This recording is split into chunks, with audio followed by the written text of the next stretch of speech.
Friends, आज मैं आपको लेके जा रहा हूँ भारत दर्शन पार्क, जो कि पंजाबी बाग में लोकेटेड है।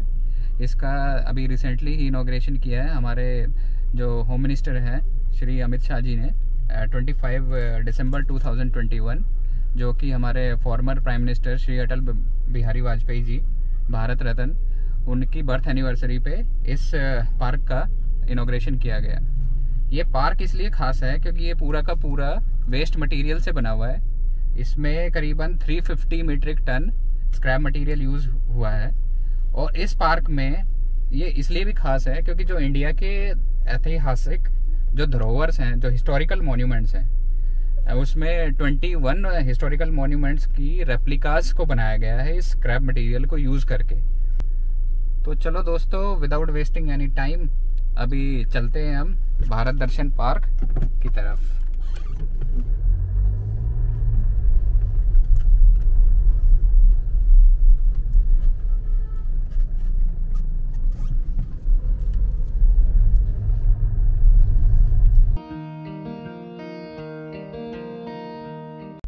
ये जो पार्क है भारत दर्शन पार्क, ये मेट्रो से भी प्रॉपरली कनेक्टेड है।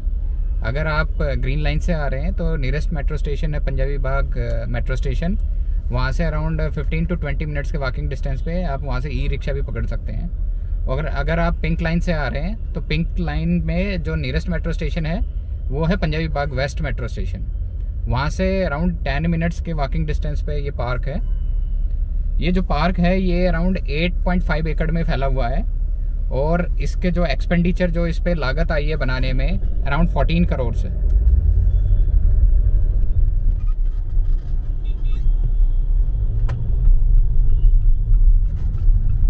सामने आप देख रहे हैं ये पंजाबी बाग वेस्ट मेट्रो स्टेशन है।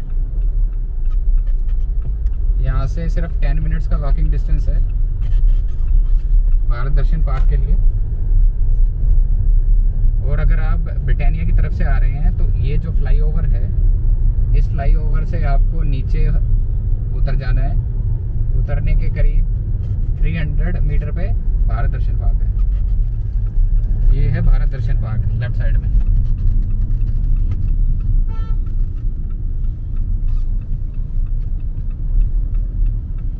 अब हम पहुंच गए हैं भारत दर्शन पार्क में और हमने टिकट परचेज कर ली है। अगर आप मॉर्निंग टाइम में आते हैं तो टिकट 100 रुपीज़ पर एडल्ट है और 50 रुपीज़ पर किड है। बट अभी नाइट का टाइम है तो इसलिए, क्योंकि यहाँ पे लाइट्स वगैरह भी होती है, तो टिकट का प्राइस है 150 रुपीज़ पर एडल्ट और 75 रुपीज़ पर किड।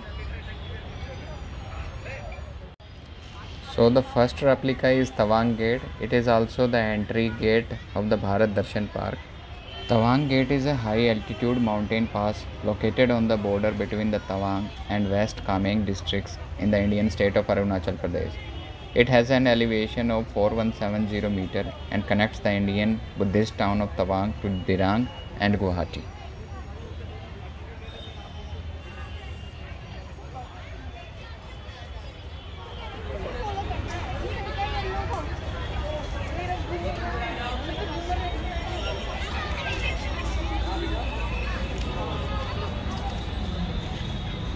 ये park south Delhi municipal corporation ने बनाया है।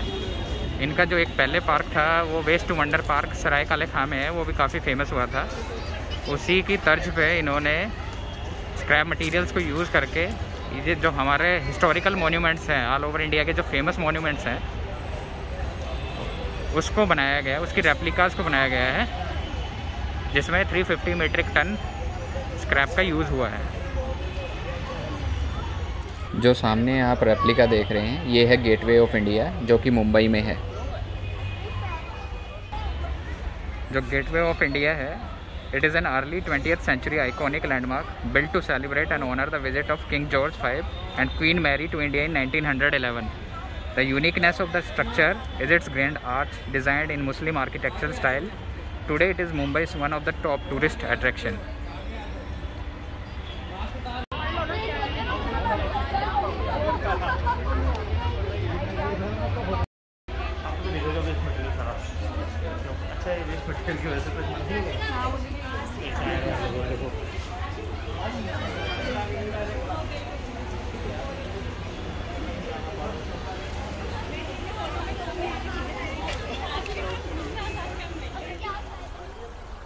ये है famous banyan tree. It is also known as the बरगद का पेड़. It represents eternal life because of its ever expanding branches. Believed to be world's largest trees, they have long aerial roots that grow from the branches into the ground and form a large canopy. The banyan tree has many spiritual, mythological, historical, religious and ecological significance. For thousands of years, people have also used banyan as sources of medicines.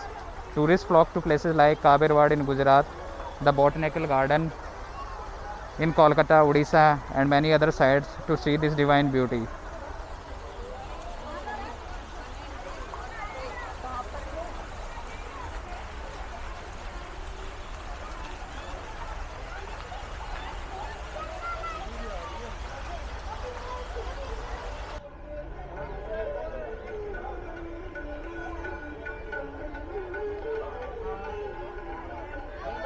ये है हवा महल.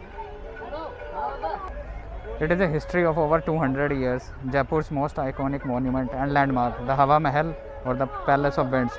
It is a 5-story pyramid-shaped monument built from red and pink sandstone. It was constructed in 1799 by Maharaja Savai Pratap Singh to enable ladies of the royal household to watch the life and processions of the city without being seen.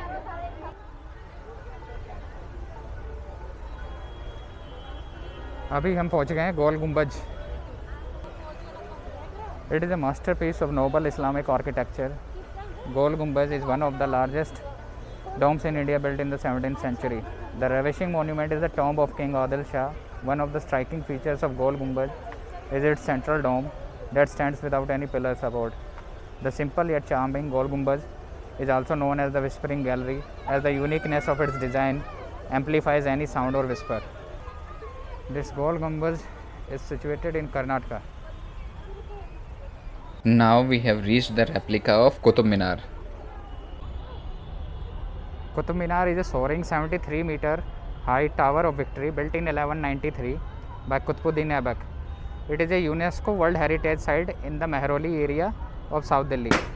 The tower has 5 distinct stories, each marked by a projecting balcony, and tapers from a 15-meter diameter at the base to just 2.5 meter at the top. The first 3 stories are made of red sandstone. The 4th and 5th stories are of marble and sandstone. Qutbuddin Aibak, the first Muslim ruler of Delhi, commenced the construction of Qutub Minar in 1200 AD, but could only finish the basement. His successor Iltutmish added 3 more stories, and in 1368 Firoz Shah Tughlaq constructed the 5th and the last story. Now we have reached the replica of Nalanda ruins. These are ruins of Nalanda University. Nalanda is about 90 km southeast of Patna. Although its history goes back to the times of the Buddha, the university at Nalanda was found in 5th century Common Era, and it flourished for the next 700 years. Its decline began in the late Pala period, but the final blow was the invasion by Bakhtiyar Khilji around 1200 Common Era. The subjects that were taught at Nalanda included Buddhist scriptures, philosophy, theology, metaphysics, logic, grammar, astronomy and medicine. The renowned Chinese traveler Huang Zhang, who came to India during the rule of Harshvardhan in the 7th century and studied at Nalanda, has referred to Nalanda University in glowing terms. From his accounts, it can be said that the university was a great center of education and was famous even in far-off countries. According to Huang Zhang, the number of students at the university was 10,000, and the faculty consisted of great minds drawn from different parts of India. Separate buildings were used for the study of the students. Some buildings had the seating capacity of 10,000 students. The library of the university was very large and consisted of 3 buildings, one of them 9-storied. Admission at that time to Nalanda University was difficult.